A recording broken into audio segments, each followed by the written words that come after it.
Alors, bon retour pour la quatrième partie de ces petites vidéos. Alors, en quatrième partie, ce qu'on va faire, on va faire des problèmes de soustraction de monnaie, mais cette fois-ci avec échange. J'ai utilisé le même premier montant, notre montant de base. Il est resté pareil, sauf que j'ai fait une petite modification au niveau du deuxième qui va nous demander de faire des échanges. Je commence par faire notre cher tableau, qui est notre outil principal de travail. On le divise en deux, on place nos cents dans un côté et nos dollars de l'autre, ainsi que la case pour la réponse finale. Je commence par y insérer mon premier nombre et je commence toujours par mes unités.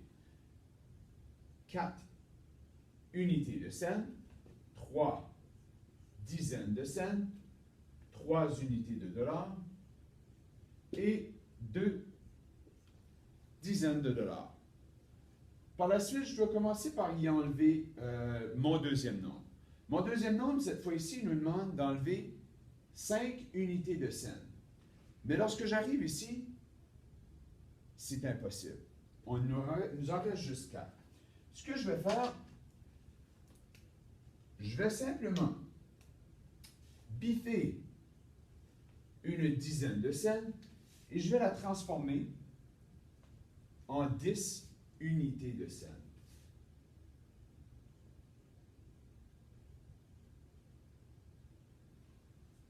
Donc, là, c'est possible de nous en enlever 5. Alors, je vais commencer par ceux du haut. Donc, 1, 2, 3, 4, 5.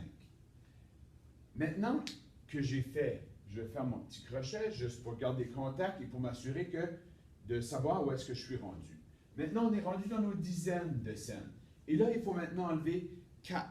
Mais mon 4, lorsque j'arrive ici, c'est impossible de l'enlever. Donc, je vais aller chercher une unité de dollar, de la même façon que j'ai fait avec ce transfert ici. Je vais le placer juste ici et je vais me placer 10 dizaines de cents.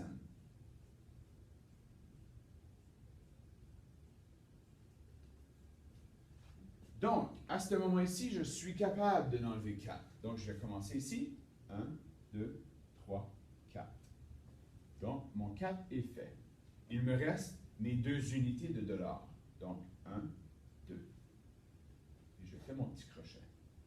Pour ma réponse maintenant, c'est très simple. Il nous reste à compter le bon nombre d'unités, de dizaines pour comptabiliser notre réponse. Donc, on est rendu ici à 9 unités de cents, 5, 6, 7, 8, dizaines de cents, on a 0 unité de dollars, et c'est important de placer notre 0 lorsqu'il n'est pas à la dernière position.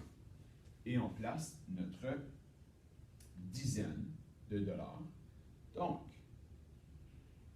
notre réponse est de 20 dollars et 89 cents. Alors, n'hésitez pas à refaire ce problème ici pour vous pratiquer. Merci pour la quatrième partie.